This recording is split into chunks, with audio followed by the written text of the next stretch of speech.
Hello guys, welcome to Teset classes English with Monika.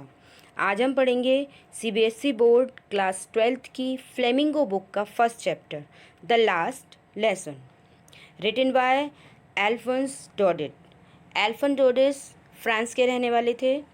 ये एक novelist और शॉर्ट स्टोरी राइटर थे। तो ये जो चैप्टर है द लास्ट लेसन, ये भी एक शॉर्ट स्टोरी है। इस स्टोरी का बैकग्राउंड क्या है? इस स्टोरी का बैकग्राउंड ये है कि फ्रैंको ऑपरेशन वॉर हुई थी 1871 में, और इस वॉर में फ्रांस जो है हार गए थे पर्शियन से। पर्शियन जो है इस समय जर्मनी के नाम से जाना जाता है। तो इस वॉर में एक ऑर्डर आया था कि जो फ्रांस है वहाँ के दो डिस्ट्रिक्ट जिस पर किसने कब्जा कर लिया था? जर्मनी ने। तो वहाँ के जो दो डिस्ट्रिक्ट थे, एल्सस और लॉरेन, यहाँ पर क्या होगा? फ्रेंच नहीं पढ़ाई जाएगी, यहाँ पर जर्मन पढ़ाई जाएगी। तो इस ऑर्डर के आने के बाद वहाँ के लोगों पर उसका क्या प्रभाव पड़ा? इस स्टोरी में दो मेन कैरेक्टर हैं बच्चों, मिस्टर एम हैमल और एक नरेटर, छोटा सा बच्चा फ्रांस, जो हमें ये पूरी स्टोरी सुना रहा है। ये उन लोगों पर, वहाँ के टीचर्स पर, वहाँ के बच्चों पर, ग्रामीणों पर क्या प्रभाव पड़ा इस ऑर्डर का, उस सब के बारे में इस स्टोरी में बताया गया है। तो चलिए लाइन वाइज लाइन इसका हम एक्सप्लेनेशन शुरू करते हैं। I started for school very late that morning and was in great dread of a scolding, especially because M. Hamel had said that he would question us on participle, and I did not know the first word about them. अब France जो छोटा सा बच्चा है वो बता रहा है कि उस दिन सुबह मैं काफ़ी देर से अपने स्कूल के लिए चला और मुझे क्या डर लग रहा था कि मुझ पर अब डांट पड़ेगी, मिस्टर हैमल मुझे डांटेंगे। कारण क्या था कि मिस्टर हैमल ने कहा था कि वे हम लोगों से पार्टिसिपल पर क्वेश्चन पूछेंगे, और मुझे तो इस विषय में एक शब्द भी नहीं आता है, ऐसा उन्होंने कहा। आगे देखिए, for a moment I thought of running away and spending the day out of doors. वो सोच रहे हैं कि एक क्षण के लिए तो मेरे मन में ये आया कि मैं भाग जाता हूँ और सारा समय अपना बाहर बिताता हूँ, है ना, मैं नहीं जाता स्कूल, ऐसा उनके मन पे आ गया। It was so warm, so bright, the birds were chirping at the edge of the woods, and the open field back of the sawmill the Persian soldiers were drilling. अब वो बता रहे हैं कि उस समय उनका जो मन कर रहा था बाहर भागने का, वो क्यों कर रहा था कि उस समय मौसम बहुत अच्छा था। कैसा था मौसम? कितना गर्म था और साफ़ था। वहाँ पे सर्दी पड़ती है तो जब धूप खिली हुई थी, साफ़ मौसम था, तो बड़ा अच्छा लग रहा था। और क्या था? जंगल के किनारे पक्षी चहचहा रहे थे, और आरा मशीन के पीछे खुले मैदानों में पर्शियन सिपाही जो थे वो क्या कर रहे थे? ड्रिल कर रहे थे। ड्रिल करना मीन्स वो अपनी एक्सरसाइज कर रहे थे, है ना।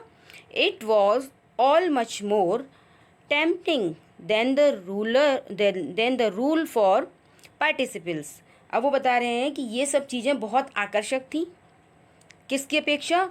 जो मुझे पार्टिसिपल्स के रूल पढ़ने थे उसकी अपेक्षा ये सब बहुत आकर्षक था। मेरा मन कर रहा था मैं यहीं रुक जाऊं, लेकिन but I had the strength to resist and hurried off to school. लेकिन इन सबको प्रतिरोध करने की शक्ति मेरे अंदर थी, यानी मैंने इन सबको प्रतिरोध कर दिया। मतलब मैं ऐसा नहीं करूँगा, मैं नहीं जाऊँगा कहीं, मैं तेज़ी से विद्यालय के लिए चल पड़ा।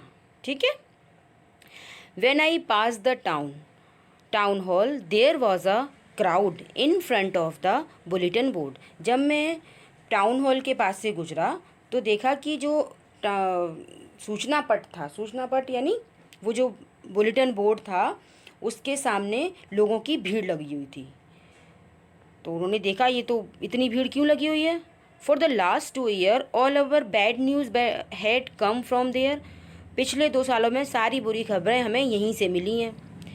द लॉस्ट बैटल, युद्ध हार जाने की, है ना, the draft, the orders of the commanding officer, and I thought to my self, मैंने अपने आप में, विदाउट स्टॉपिंग, मैंने अपने आप में बिना रुके सोचा कि जो भी खबरें यहाँ से आती हैं वो बुरी ही होती हैं, जैसे चाहे हमारी लड़ाई हारने की हो, है ना, चाहे सेना में भर्ती की हो, चाहे कमान अधिकारियों के आदेश हों, मैंने बिना रुके सोचा। What can be the matter now, अब क्या मैटर हो सकता है। वो ऐसा चलते जा रहे थे और सोचते जा रहे थे कि क्या हो सकता है। Then as I hurried by as fast as I could go, फिर जैसे ही मैं जितनी जल्दी चल सकता था उतना जल्दी चला, क्योंकि उन्हें देर हो रही थी ना स्कूल जाने को, वो जल्दी जल्दी चल रहे थे। Blacksmith Wachter, who was there with his apprentice reading the bulletin, called after me, "Don't go so fast, Bub. You'll get to your school in plenty of time." अब क्या देखा उन्होंने कि वेचर कौन था। वेचर जो है लोहार था, उसका नाम है लोहार का। तो वेचर लोहार ने, जो कि अपने किसके साथ, प्रैक्टिसनर जो था उसका, यानी उसका जो शिष्य था उसके साथ वहाँ पे खड़ा था। और वो क्या कर रहा था, वो वहाँ खड़े होके वो जो वहाँ पर सूचना लगी हुई थी उसको पढ़ रहा था। उसने क्या किया, उसने पीछे से मेरे को आवाज़ दी और क्या कहा, अरे भाई इतनी तेज़ मत चलो, तुम जो है टाइम पर अपने स्कूल पहुँच जाओगे। उसने ऐसा मुझसे कहा। I thought he was making fun of me, मुझे लगा कि वो मेरा मजाक उड़ा रहा है। एक तो मैं पहले से लेट हो गया, उससे ऐसा और बोल रहा है। And reached M Hamel little garden all out of breath, और मैं हाँपते हुए जो है उनके लिटिल, वो जो एम हेमल थे उनके गार्डन में पहुंच गया। ठीक है। Usually when school begin there was a great bustle which could be heard, but in the street the opening and closing desk, lesson repeated in unison very loud with our hands over our ears understand better, and the teacher's great ruler rapping on the table। अब वो बता रहे हैं कि आमतौर पर जब मैं स्कूल जाता था तो क्या होता था, बहुत शोरगुल होता था, बहुत हलचल होती थी। बस चल से मीन्स बहुत हलचल होती थी। कैसी होती थी वो, जो हलचल थी वो इतनी तेज़ होती थी कि हम उसे गली से ही सुन सकते थे। उसमें डेस्कों का खुलना बंद होना, है ना, और जो टीचर्स वहाँ लेसन पढ़ा रहे हैं उनको जो बच्चे क्या करते थे, बिल्कुल एक साथ सामूहिक रूप से उसको दोहराते थे। स्कूल के पास होता है ना, बच्चे ज़ोर ज़ोर से चिल्लाते हैं। मान लो टीचर टेबल पढ़ा रही है तो टेबल चिल्लाएंगे, 2 1 जा 2, 2 2 जा 4, इस तरीके की आवाज़ आती थी, है ना। तो सामूहिक रूप से जो पाठ टीचर पढ़ा रहे थे उसको दोहराने की आवाज़ आती थी, है ना। और क्या करते थे बच्चे, वो जो अच्छे से समझ में आए जो टीचर ने लेसन पढ़ाया उसके लिए कानों पर अपने हाथ रख लेते थे और ज़ोर ज़ोर से उसको दोहराते थे। और कई की आवाज़ आती थी, और आती थी टीचर्स का जो रूलर है टीचर्स का, उसको ठक ठक ठक ऐसे बजाने की आवाज़ आती थी, है ना। तो इस तरीके की आवाज़ जो है आती थी जब वो स्कूल जाते थे। तो आज क्या हो रहा था, but now it was also still, लेकिन आज क्या था, आज सब कुछ शांत था, आज कुछ भी नहीं सुनाई दे रहा था। I had counted on the commotion to get to my desk without being seen. अब वो कह रहे हैं कि मेरे को क्या था, मेरे को भरोसा था कि इस शोरगुल में अपनी डेस्क तक मैं चुपचाप पहुंच जाऊंगा, लेकिन अब क्या हुआ। But of course that day everything had to be as quiet as Sunday morning, लेकिन वास्तव में उस दिन तो सब कुछ इतना शांत था जैसे संडे मॉर्निंग को होता है। संडे को छुट्टी होती है, संडे मॉर्निंग को स्कूल में जैसी शांति होती है, इतनी शांति थी स्कूल में, सब कुछ शांत था, एकदम गंभीर था। Through the window I saw my classmate already in their place, मैंने विंडो से झांक के देखा। क्या देखा विंडो से, कि मेरे जो क्लासमेट थे वो अपने स्थान पर पहले ही बैठे हुए थे। And M Hamel walking up and down with his terrible iron ruler under his arm, और जो एम हेमल थे वो अपना जो डरावना उनका रूलर था उस लोहे का, उसको हाथ में लेकर अपनी बगल में नीचे लिए हुए दबाए हुए इधर उधर घूम रहे थे। अब तो उसे और डर लगने लगा। अब क्या करें, सर तो यहीं घूम रहे हैं। अब आगे क्या कह रहे हैं, वो क्या हुआ, I had to open the door and go in before everybody. अब मुझे दरवाज़ा खोलकर सबके सामने जाना था। पहले तो सोच रहे चुपचाप निकल जाएंगे, लेकिन अब तो जाना ही पड़ेगा, सब बैठे हुए हैं, है ना। You can imagine how I blushed and how frightened I was. अब वो कह रहे हैं कि आप कितनी कल्पना कर सकते हैं कि मैं कितना लज्जित था और डरा हुआ था, है ना। But nothing happened. M Hamel saw me and said very kindly, go to your place quickly little friends, we were beginning without you. लेकिन कुछ भी नहीं हुआ। एम हेमल ने मुझे देखा और बड़े काइंडली, बड़ी दयालुता से मेरे से कहा कि फ्रेंड्स जल्दी से अपनी जगह पर जाओ, और हम तो तुम्हारे बगैर ही पाठ शुरू करने वाले थे। उसे बड़ा स्ट्रेंज लगा कि सर ने तो डांटा ही नहीं, है ना। चलिए अब क्या हुआ, बट नथिंग हैपेंड, अब कुछ हुआ ही नहीं। आई jumped over the bench and sat down at my desk, not till then when I had got a little over my fright। अब वो कह रहे हैं मैं जल्दी से कूद के जाके अपनी बेंच पे बैठ गया, है ना। और उस समय जब तक मैंने अपने डर पर काबू पा लिया था, वो बैठ गए तो थोड़ी शांति मिल गई उन्हें, अब थोड़ा डर कम हो गया उनका। जब उन्होंने अपने डर पे काबू पा लिया तब उन्होंने देखा आसपास क्या हो रहा है, ठीक है। तो क्या हुआ, did I see that our teacher had on his beautiful green coat, his frilled shirt, and the little black silk cap, all embroidered, that the never wore except on inspection and prize days। अब वो कह रहे हैं कि मैं जब थोड़ा शांति आई, मेरे को डर कम हुआ, तो मैंने देखा कि मेरे जो टीचर थे वो क्या पहने हुए थे, एक हरे रंग का कोट पहने हुए थे और फ्रिल वाली डिज़ाइन की वो कमीज पहने हुए थे और काली रेशमी टोपी पहने हुए थे, और ये सभी कैसी थी, एम्ब्रॉयडर्ड थी, सब पर कढ़ाई हो रही थी। और ये जो कपड़े थे उनको स्ट्रेंज ये लगा, ये जो कपड़े थे वो कभी नहीं पहनते थे, वो केवल उस कपड़े को जब पहनते थे जब कोई इंस्पेक्शन होता था, कोई निरीक्षण करने आता था या प्राइज डिस्ट्रीब्यूशन होता था, तब पहनते थे। Besides the whole school seemed so strange and solemn. और इसके अतिरिक्त सारा स्कूल ही कुछ अजीब लग रहा था मुझे और गंभीर लग रहा था। मतलब उन्होंने बताया था ना कि कोई शोरगुल नहीं था, एकदम शांति थी, तो उसे उन्हें बड़ा अजीब सा लग रहा था, है ना। अब आगे क्या बता रहे हैं वो, आगे उन्होंने क्या कहा कि इतना सब कुछ तो उन्होंने देखा, उनको समझ में नहीं आ रहा था ये हो क्या रहा है। आगे कह रहे हैं so strange and solemn, but the thing that surprise me most was to see on the back bench that were always empty.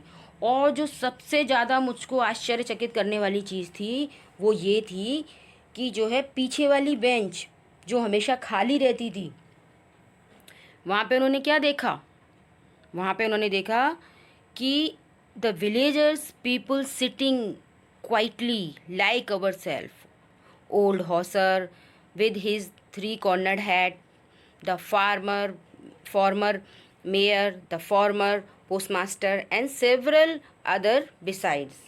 क्या देखा उन्होंने कि गांव के लोग जो है पीछे वाली बेंचेस पर शांति से बैठे हुए थे। उसमें कौन कौन था, ओल्ड हॉसर था जो तिकोनी टोपी पहने हुए बैठे हुए थे, और कौन थे, मेयर थे, फॉर्मर मेयर थे, फॉर्मर पोस्टमास्टर थे। इसके अलावा वहाँ कुछ और लोग भी थे जो वहाँ पर बैठे हुए थे, ठीक है। Everybody look sad and Hauser had brought an old primer thumbed at the edge and he held it open on his knees with his great spectacles lying across the pages. अब उन्होंने क्या ध्यान दिया वहाँ पे कि सब लोग कैसे थे, बहुत दुखी थे, हर कोई दुखी नज़र आ रहा था, उदास नज़र आ रहा था। और जो ओल्ड हॉसर थे, मे बी वो वहाँ के सरपंच हों, कुछ हों गाँव के, तो जो ओल्ड हॉसर थे वो उनके पास एक प्राइमर थी। प्राइमर मीन्स ग्रामर की एक बुक थी जो बहुत पुरानी थी। कैसी पुरानी, उन्होंने कैसे बताया, देखो, थम्ब्ड एट द एज, तो उसके किनारों पर अंगूठों के निशान लगे हुए थे, मैली हो रही थी वो। और वो बुक जो है उन्होंने अपने घुटनों पर रख रखी थी और उसके ऊपर उन्होंने अपना चश्मा रख रखा था। ठीक है।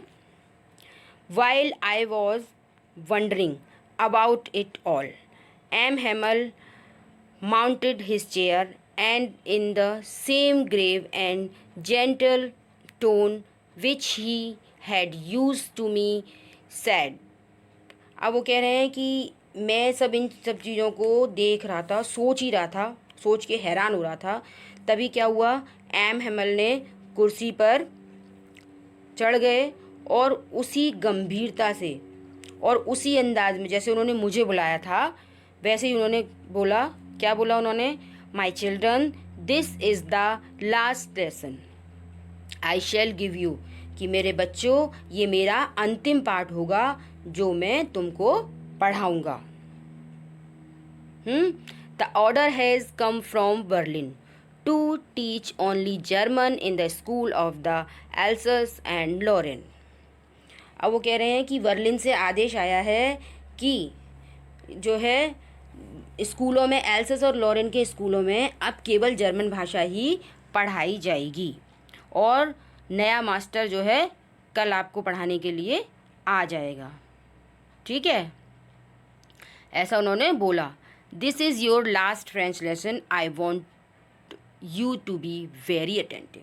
अब वो कह रहे हैं ये तुम्हारा अंतिम फ्रेंच भाषा का लेसन है और मैं चाहूँगा कि तुम लोग क्या करो, बिल्कुल फुल कंसंट्रेशन से, है ना, पूरा ध्यान यहाँ पर लगाओ, अच्छे से पढ़ो, ऐसा वो कह रहे हैं क्योंकि ये लास्ट लेसन है। तो मैं चाहूँगा कि आप लोग पूरा ध्यान दें यहाँ पर। What a thunder clap these words were to me. अब वो कह रहे हैं ये जो शब्द थे, मेरे कानों में जो शब्द पड़े वो कैसे थे, जैसे कोई मेरे कानों में बिजली कौंध गई हो, है ना, बिजली की तरह कड़क गए ये शब्द मेरे कानों में। थंडर क्लैप से मतलब बिजली कड़कना। Oh the riches that was what they had put up at the town hall. अब उनको एकदम से याद आया, अच्छा वो जो थे, वो जो वहाँ पर भीड़ लगी हुई थी, वो सब लोग टाउन हॉल पर यही जो सूचना थी वही पढ़ रही थी, यही सूचना प्रदर्शित कर रखी थी उन लोगों ने। ये मतलब है यहाँ पे। रेचिस से मतलब यहाँ पे अभागे भी हो सकता है, कुछ लोग ऐसे भी कहते हैं कम वक्तों ने टाउन हॉल पर यही सूचना प्रदर्शित कर रखी होगी, है ना। तो रेचिस को हम अभागे भी कह सकते हैं और कम वक्त भी कह सकते हैं। ठीक है, चलिए। My last French lesson, why I hardly knew how to write, I should never learn anymore, I must stop there then। अब उन्होंने क्या कहा, my last French lesson, मेरा फ्रांसीसी भाषा का last lesson.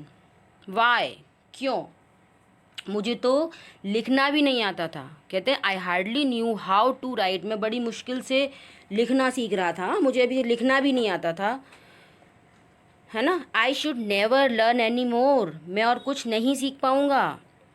I must stop there, तो मुझे रुक जाना चाहिए, है ना, मुझे रुक जाना चाहिए। Then oh how sorry I was for not learning my lesson, for seeking birds eggs और going sliding on the Saar my on the सार। अब ये देखो, उन्हें अफसोस हो रहा है कि जब टाइम था तो वो पढ़े नहीं, उन्होंने क्या क्या किया उस समय। अब वो बता रहे हैं आगे कि मैंने उस समय क्या किया, मैं अपना पाठ ना सीखकर पक्षियों के अंडे खोजने के लिए, सार नदी पर क्या करने के लिए, स्लाइड करने के लिए जाता था। तो उस चीज़ का उन्हें क्या हो रहा है, अफसोस हो रहा है ना। हाउ सॉरी, कह रहे हैं मेरे को कितना अफसोस हो रहा है कि मैं जो है उस समय अपना लेसन नहीं पढ़ता था, अपना लेसन याद नहीं करता था, मैं पक्षियों के अंडे खोजने के लिए चला जाता था, है ना, और स्लाइडिंग करता था। सार जो है वहाँ की नदी है, जैसे हमारे यहाँ बड़ी बड़ी नदी है ना, गंगा, नर्मदा, ब्रह्मपुत्र, इस तरीके सार भी है वहाँ पे।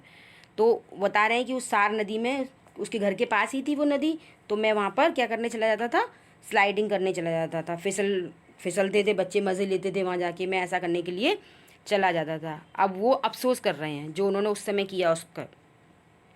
ठीक है। My books that had seemed such a nuisance a while ago. थोड़ी देर पहले जो बुक्स मेरे लिए एक सरदर्द थी, एक आफत थी, है ना, सो हैवी टू कैरी, जो उठाने के लिए बहुत भारी थी। My grammar and my history of the saints were old friends now that I could give up. अब वो कह रहे हैं जो थोड़ी देर पहले मेरे लिए बहुत आफत थी, जिन किताबों को मैं उठा भी नहीं पा रहा था, अब वो हिस्ट्री के संत, वो ग्रामर की बुक्स, वो अब मेरे ऐसा लग रहा है जैसे मेरे पुराने दोस्त बन गए हो, मैं उन्हें छोड़ना नहीं चाहता। मतलब अब उनके भाव बदल गए, जैसे ही उनको ये पता लगे कि अब हम ये सब नहीं पढ़ेंगे तो उनको अब बुरा लग रहा है। ठीक है, तो वो अब इन चीज़ों को पढ़ना चाहते हैं, अब छोड़ना नहीं चाहते। And M Hamel too the idea that he was going away, that I should never see him again, made me forget all about his ruler and how cranky he was. आगे वो कह रहे हैं ये सब चीज़ें तो मैं छोड़ना ही नहीं चाहता, साथ में एम हैमल को भी नहीं छोड़ना चाहता। ये जो आइडिया है कि वो जा रहे हैं, ये चीज़ उनको बहुत बुरी लग रही है कि वो अब उन्हें फिर कभी नहीं देख पाएंगे, है ना। तो क्या बता रहे हैं कि मुझे उनका रूलर, वो जो रूलर था लोहे का जिससे वो मारते थे वो, और उनका क्रैंकी सा स्वभाव, बड़ा अजीब सा जो स्वभाव था, स्ट्रेन सा, उन सब बातों को वो बिल्कुल भूल गए।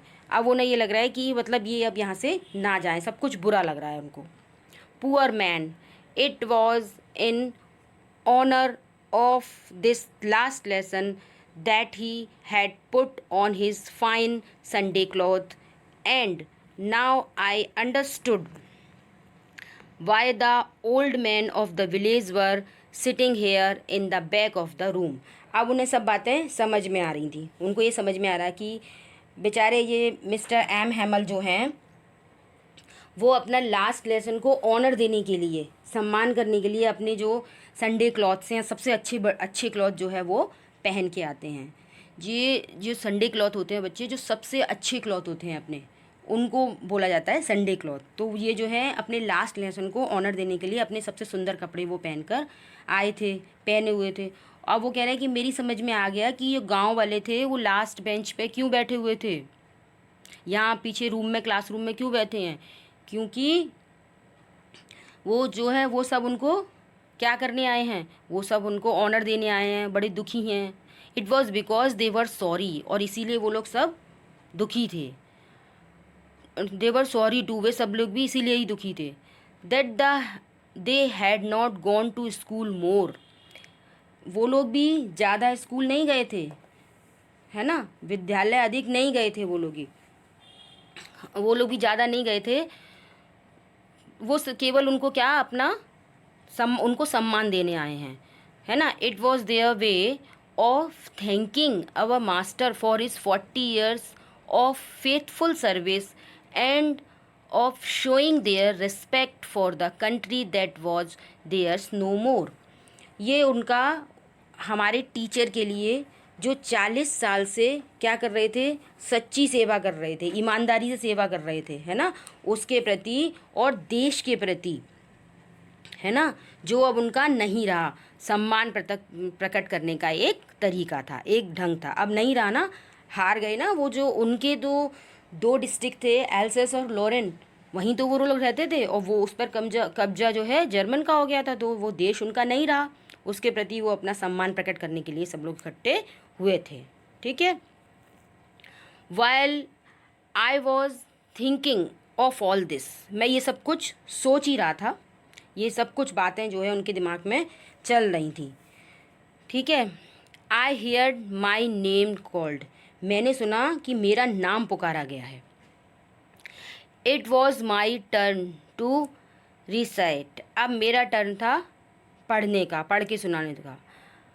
What would I not have given to be able to say that dreadful rule for the participle all through very loud and clear and without any one mistake. अब वो कह रहे हैं कि काश उस समय ऐसा हो जाता कि जब मेरा नाम पुकारा गया था तो पार्टिसिपल के वो डरावने, ड्रेडफुल यानी डरावने नियमों को मैं ऊंची आवाज़ में स्पष्ट और एक भी गलती किए बिना सुनाने के लिए मैं उस समय सब कुछ करने को तैयार था, है ना। उन्हें ऐसा लग रहा था कि अब मैं ये जो मेरे से पूछा है सर ने, तो मैं अब सब कुछ बता दूं बिना गलती करे। But I got mixed up on the first words and stood there holding on to my desk, my heart beating and not daring to look up. लेकिन हुआ क्या, परंतु मैं पहले ही शब्द में उलझ गया, यानी पहले ही शब्द में एकदम गड़बड़ झाला कर दिया मैंने, और मैं अपने डेस्क को पकड़ के खड़ा था। मेरा दिल क्या कर रहा था, बीटिंग, धड़क रहा था, और ऊपर देखने की मेरी हिम्मत नहीं हो रही थी। मैं अपनी ऊपर देखने की हिम्मत जुटा रहा था, ठीक है। आई हियर्ड एम हेमल से टू मी, मैंने सुना एम हेमल ने मुझसे कहा, मुझसे कह रहे थे, आई वॉन्ट स्कॉल्ड यू, मैं तुम्हें डांटूंगा नहीं little friends, you must feel bad enough, कि तुम जो है बुरा महसूस कर रहे हो, तुम्हें काफ़ी बुरा लग रहा होगा, है ना, इसलिए मैं तुम्हें डांट नहीं रहा हूँ। See how it is every day we have said to ourselves, वाह I have plenty of time. अब वो कह रहे हैं देखो ये कैसी बात है कि हम रोज़ क्या कहते हैं, हम अपने आप से कहते हैं अरे वाह मेरे पास तो बहुत समय पड़ा है, मैं इसे कल याद कर लूँगा। आप लोग भी यही करते हैं ना, रोज़ रोज़ यही कहते हैं हम इसे कल याद कर लेंगे, कल याद कर लेंगे। तो वो बता रहे हैं वाह I have plenty of time, हमारे पास बहुत सारा टाइम है। रोज़ हम ऐसा कहते हैं आई विल लर्न टुमारो, मैं इसको टुमारो लर्न करूँगा, कल लर्न कर लूँगा। And now you see where we have come out, और तुम देखो अब हम जो है कहाँ आ गए हैं, हमें जो वक्त ने कहाँ ला पटकाया है। वो बहुत अफसोस कर रहे हैं इसलिए बोल रहे हैं ऐसा। That's a great trouble with else's, अब वो कह रहे हैं कि एल्सिस के लोगों के साथ ये बहुत बड़ी समस्या है, क्योंकि अब उनको उनकी मदर टंग सीखने को नहीं मिलेगी, है ना, तो ये उनके लिए बहुत बड़ी समस्या है। She puts of learning till tomorrow, यहाँ के लोग क्या करते हैं, पढ़ने के काम को क्या करते रहते हैं, कल के ऊपर टालते रहते हैं कि आज नहीं कल, आज नहीं कल, तो ऐसा करते रहते हैं। Now those fellows out there will have the right to say to you, अब वो लोग जो बाहर से आए हैं, बाहर से आए मतलब वो जो सोल्जर्स वहाँ से जो आए हैं, वो अब क्या कहेंगे, how is it you pretend to be French man and yet you can neither speak nor write your own language. तो जो बाहर के लोग हैं अब उनके सामने तुम ये कैसे प्रिटेंड करोगे, है ना, ये कैसे बताओगे कि तुम फ्रेंच हो। क्यों, क्योंकि ना तो तुम ढंग से फ्रांस बोल सकते हो, कैसे दिखावा करोगे इस बात का, क्यों, ना तो ढंग से बोल सकते हो और ना तुम इसको लिख सकते हो। ये उन्होंने कहा, सबके लिए ही बोला उन्होंने। But you are not the worst poor little friends, वो कह रहे हैं कि तुम ही सबसे बुरे नहीं हो, लिटिल फ्रेंड्स से कहा तुम ही सबसे खराब व्यक्ति नहीं हो, वर्स्ट नहीं हो। We have all the great deal to reproach our self with, हम सबों के पास अपने आप से लज्जित होने के लिए बहुत कुछ है। अब वो देखेंगे कि उन्होंने सबने क्या क्या गलत किया, इसको नहीं सीखा, कैसे टाइम बर्बाद किया, वो सब बातें वो बताएंगे यहाँ पर। देखिए, your parents were not anxious enough to have you learn, कि अब वो कह रहे हैं कि केवल फ्रांस तुम ही खराब व्यक्ति नहीं हो, हम सब जो है इसके लिए ज़िम्मेदार हैं। तो वो कैसे बता रहे हैं कि तुम्हें पढ़ाने के लिए तुम्हारे पिता बहुत अधिक बेचैन नहीं थे, पिता या माता पिता पेरेंट्स बोला है ना, एनेक्सियस नहीं थे। They prefer to put you to work on a farm और at the mills so as to have a little more money, कि वो जो है तुम्हें किसी फार्म या कारखाने में काम पर लगाना पसंद करते थे जिससे कि वो अधिक धन कमा सके। वो उनके पेरेंट्स के बारे में बोला, मतलब स्कूल भेजने की अपेक्षा वो तुम्हें किसी कारखाने में भेजना ज़्यादा पसंद करते थे जिससे पैसे आ सकें घर में कुछ, है ना। अब आगे वो कह रहे हैं एंड आई, और मैं, I have been to blame also, मैं ना अपने आप को भी दोष मानता हूँ, मैं अपने आप को भी दोष देता हूँ। क्यों कहा उन्होंने ऐसा, है ना, उन्होंने ऐसा इसलिए कहा कि वो क्या बोल रहे हैं, have I not often sent you to water my flower instead of learning your lesson. वो कह रहे हैं कि क्या मैंने तुम्हें छुट्टी जो है जब तुम्हें पढ़ाने की अपेक्षा अपने फ्लावर्स में पानी देने के लिए नहीं भेजा था, है ना? जबकि मुझे तुम्हें पढ़ाना चाहिए था और मैंने तुम्हें कहाँ भेज दिया, जाके मेरे फ्लावर्स में पानी दे के आओ। तो वो उस जो टाइम उस समय उन्होंने बर्बाद किया उसको वो रिग्रेट कर रहे हैं, ठीक है। And when I wanted to go fishing did I not just give you a holiday. और जब मुझे फिशिंग करने के लिए जाना होता था, नहीं कर मन करता था मेरा, तो क्या मैंने तुम्हें छुट्टी नहीं दी थी, है ना? Then from one's thing to another, M. Hamel went on to talk of the French language, saying that it was the most beautiful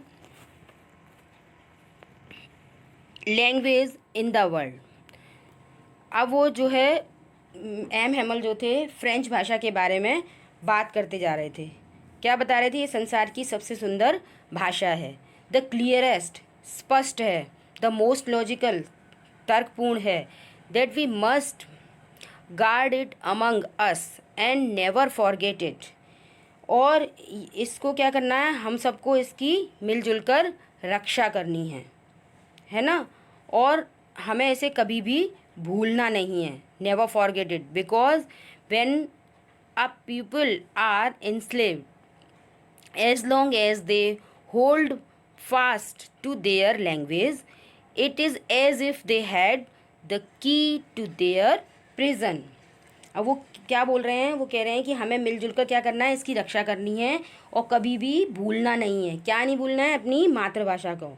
क्यों? क्योंकि जब किसी राष्ट्र को गुलाम बनाया जाता है तो क्या होता है कि उसके लोगों को अपनी भाषा पर क्या होना चाहिए? पकड़ रहनी चाहिए, मजबूती से पकड़ रहनी चाहिए। तो ये मानो कि जो पराधीनता है, जो गुलामी है, उसकी चाबी जो है उन्हीं के पास है। अगर उनकी भाषा उनके अंडर में है, उनकी भाषा पर उनका अधिकार है, तो उस पराधीनता की चाबी भी उनके पास है। उस प्रिजन की चाबी, जो गुलाम बना लिया गया है, उसकी चाबी भी उन्हीं के पास है, ऐसा उन्होंने कहा, ठीक है। Then he open a grammar and read us our lesson. फिर उन्होंने व्याकरण की बुक खोली, है ना, और हमें एक लेसन पढ़ के उसमें से सुनाया। I was amazed to see how well I understood it.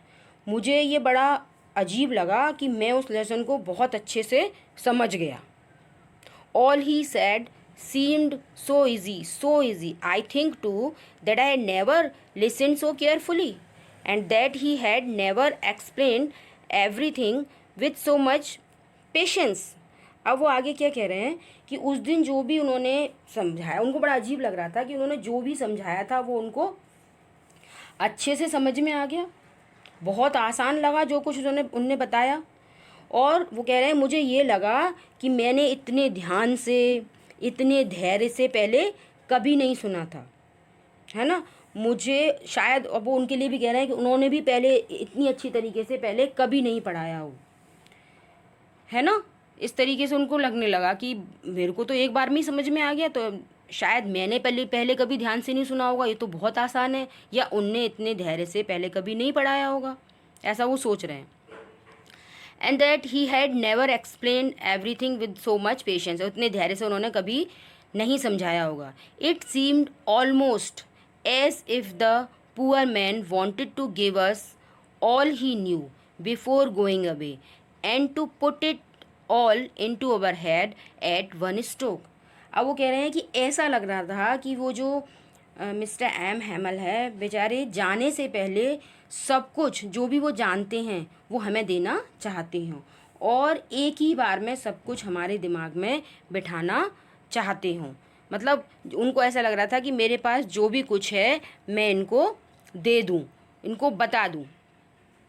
After the grammar we had a lesson in writing.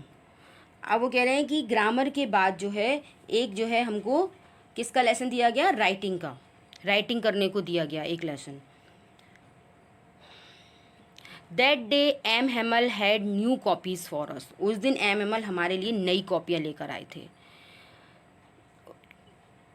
written in a beautiful round hand, French Alsace, French Alsace। और उसमें बहुत ही सुंदर गोल ढंग से लिखा गया था फ्रेंच एल्सस, फ्रेंच एल्सस। वो जो बुक किताबें दी गई थी उस पर बड़ा ही सुंदर तरीके से फ्रेंच एल्सस, फ्रेंच एल्सस लिखा हुआ था। They looked like little flags floating everywhere in the school room. और वो देखने में ऐसी लग रही थी कि छोटे छोटे से फ्लैग स्कूल रूम में सब जगह लहरा रहे हों। Hung from the rod at the top of our desk. You ought to have seen how everyone set to work and how quiet it was. The only sound was scratching of the pen over the paper. अब आगे वो क्या कह रहे हैं कि school का जो क्लासरूम था उसमें चारों ओर वो झंडे कैसे लग रहे थे, जैसे लहरा रहे हों, और छोटे छोटे झंडे जो है सभी डेस्कों पर लगे हों। आगे वो कहते हैं कि पूरे स्कूल में सब जगह इतनी शांति थी, कोई भी आवाज़ सुनाई नहीं दे रही थी, है ना। और सिर्फ क्या सुनाई दे रहा था, जो लिखने में, कागज़ पर लिखने में जो स्क्रैच की आवाज़ आती है, केवल वही सुनाई दे रही थी। सब जगह इतनी शांति थी, सब लोग जो है बस लिखने में लगे हुए थे। The only sound was scratching of the paper over the pen over the paper. Once some beetles flew in, but nobody paid any attention to them. एक बार एक बीटल जो है, बीटल मीन्स इंसेक्ट होता है एक, वो रूम में आ गया, लेकिन किसी ने भी उस पर ध्यान नहीं दिया। Not even the littlest ones who worked right on tracing their fish hooks, as if that was French too. इसके अलावा उन्होंने क्या कहा कि वहाँ जो छोटे बच्चे थे जो कि मछली पकड़ने के कांटे को क्या कर रहे थे, ट्रेस कर रहे थे, वो भी इस तरह उतार रहे थे मानो वो भी फ्रेंच भाषा को ही लिख रहे हों। मतलब वो बच्चे भी शांति से अपने काम में लगे हुए थे। On the roof the pigeon cooed very low and I thought to my self, will they make them sing in German even the pigeons. अब वो कह रहे हैं कि वहाँ छत पर कबूतर थे जो क्या कर रहे थे, लो साउंड में कुक्ड कर रहे थे। कबूतर की आवाज़ कैसी होती है, गुटर गूँ, इस तरीके से वो कैसी आवाज़ कर रहे थे, लो साउंड में कर रहे थे। तो उस समय मैंने क्या सोचा कि ये लोग क्या कबूतरों को भी जर्मन भाषा में कहेंगे गाने को, कि कबूतर भी जर्मन भाषा में ही बोलें, ऐसा मैंने सोचा। Whenever I looked up from my writing, I saw M. Hamel sitting motionless in his chair and gazing first at one's things. और जब मैंने लिखते हुए थोड़ा ऊपर देखा तो मैंने क्या देखा, एम हेमल बिल्कुल शांत अपनी कुर्सी पर बैठे हुए हैं, और वो कभी इधर देख रहे हैं और कभी उधर देख रहे हैं, है ना, चारों तरफ बड़े ध्यान से देख रहे हैं। Then at another as if he wanted to fix in his mind just how everything looked in that little school room। और ऐसा लग रहा था कि जैसे वो उस छोटे से कमरे में जो भी कुछ है उसको एक साथ ही अपने मन में बिठा लेना चाहते हैं। मतलब हर चीज़ को एकदम जी भर के देख रहे थे, एकदम टकटकी लगा के देख रहे थे कि जो भी उस कमरे में है वो सब कुछ उनके मन में जा एकदम बस जाए उसकी तस्वीर। Fancy For 40 years he had been there in the same place with his garden outside the window and his class in front of him। आगे वो कह रहे हैं कि कल्पना कीजिए कि 40 वर्ष, है ना, 40 वर्षों में क्या हुआ, वो बेंच जो घिसकर चिकने हो गए थे, सेम बेंच थे, ठीक है, जो घिसकर क्या हो गए थे, हैड बीन सेम प्लेस, एक ही जगह पे थे, वो गार्डन भी वहीं था, वो विंडो, क्लासरूम सब वहीं था, है ना, सब कुछ वहीं था। Just like that only the desk and bench had been worn smooth, जो घिसकर चिकने हो गए थे, है ना। 40 साल हो गए, 40 साल में क्या हो जाता है, लकड़ी घिस घिस के चिकनी हो जाती है, चिकनी हो गए थे। और क्या बोल रहे हैं वो, the walnut trees in the garden were taller और जो उन्होंने वॉलनट ट्री लगाया था गार्डन में वो भी बड़ा हो गया था। And the hop vine that he had planted himself twined about the window to the roof, और जो होप वाइन की बेल लगाई थी उन्होंने वो भी इतनी बड़ी हो गई थी जो कि खिड़कियों से लिपट के छत तक पहुंच चुकी थी। To hear his sister moving about in the room above packing their trunks for they must leave the country next day. और इन सब चीज़ों को छोड़ते हुए क्या हो रहा था, उनको जो है बहुत बुरा लग रहा था। ये सब चीज़ें उनको अच्छी नहीं लग रही थी कि उनको जाना था वहाँ से, सब चीज़ों को एक एक चीज़ को ध्यान से देख रहे थे वो, है ना। अब उनकी बहन जो है छत पर सारा सामान क्या कर रही थी, बॉक्स में पैक कर रही थी। और क्या हो रहा था कि वो इधर उधर चल रही थी तो उसकी आवाज़ आ रही थी।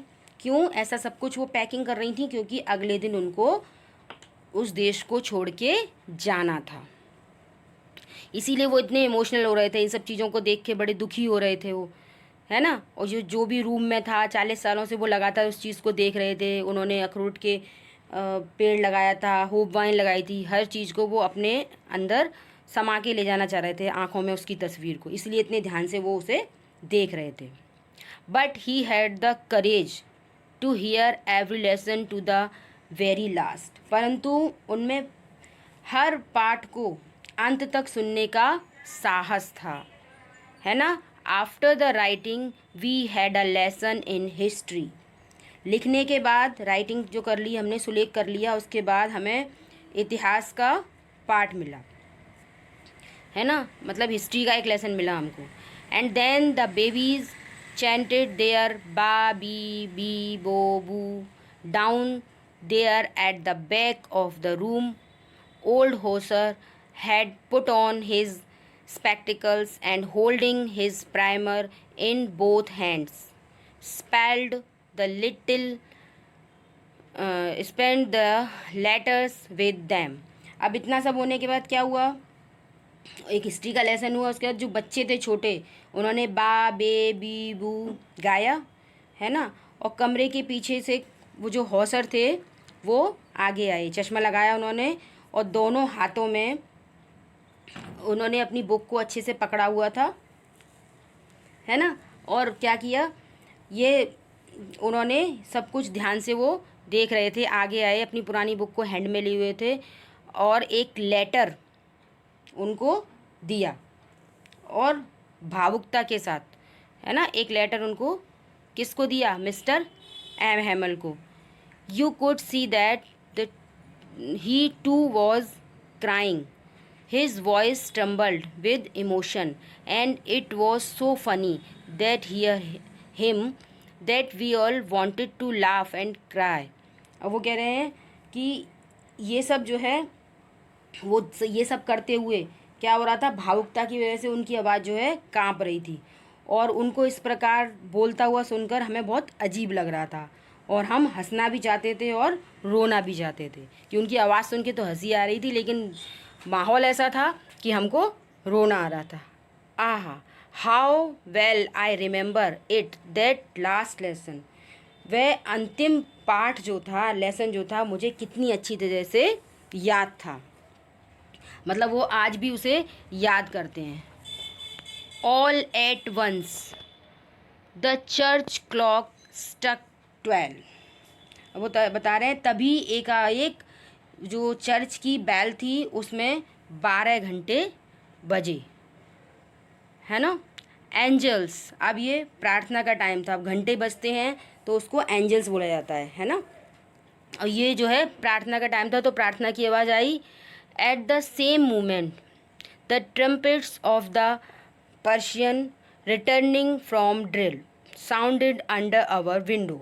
और उसी समय क्या आवाज़ आई, उसी समय ड्रिल करके वापस लौट रहे पर्शिया के जो सिपाही थे उनकी ट्रम्पेट की आवाज़ खिड़की के नीचे हमको सुनाई देने लगी।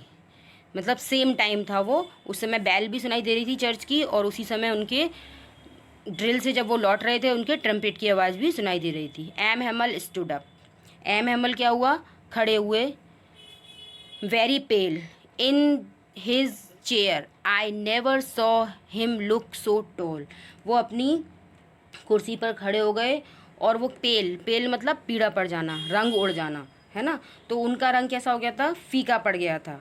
अपनी ही कुर्सी पर वो मुझे इतने लंबे कभी नहीं लगे, मतलब वो देखने से ऐसा लग रहा था जैसे और लंबे हो गए, लंबे लग रहे थे उसे। माई फ्रेंड्स सैड ही, उन्होंने कहा मेरे दोस्तों आए बट समथिंग चॉक्ड हिम, परंतु किसी वजह से उनका गला जो है रुंध रहा था। वो इमोशनल थे, हम जब इमोशनल होते हैं तो हम बोल नहीं पाते, वो भी नहीं बोल पा रहे थे। He could not go on, वो आगे बोल नहीं पाए क्योंकि गला चौक हो गया, वो नहीं बोल पाए। Then he turn to the black board, फिर वो ब्लैक बोर्ड की तरफ मुड़े, है ना। टुक अ पीस ऑफ चौक, उन्होंने एक चौक का टुकड़ा लिया, है ना। And bearing on with all his might he wrote as large as he could, और उन्होंने पूरा जोर लगाते हुए जितना बड़ा वो लिख सकते थे उन्होंने उतना बड़ा बड़ा लिखा। क्या लिखा, वेव ला फ्रांस, फ्रांस जिंदाबाद, उन्होंने ये लिखा। Then he stopped and leaned his head against the wall, इसके बाद वो रुक गए और दीवार की तरफ उन्होंने अपना सर झुका दिया। And without a word he made a gesture to us with his hand, school is dismissed you may go, और बिना कुछ कहे उन्होंने हमारी ओर क्या किया, एक संकेत किया, भंग होता है। और अब स्कूल जो है ख़त्म हो गया और जाने के लिए उन्होंने सबको कह दिया। तो ये हुआ इसका हिंदी में word to word explanation. Thank you for watching.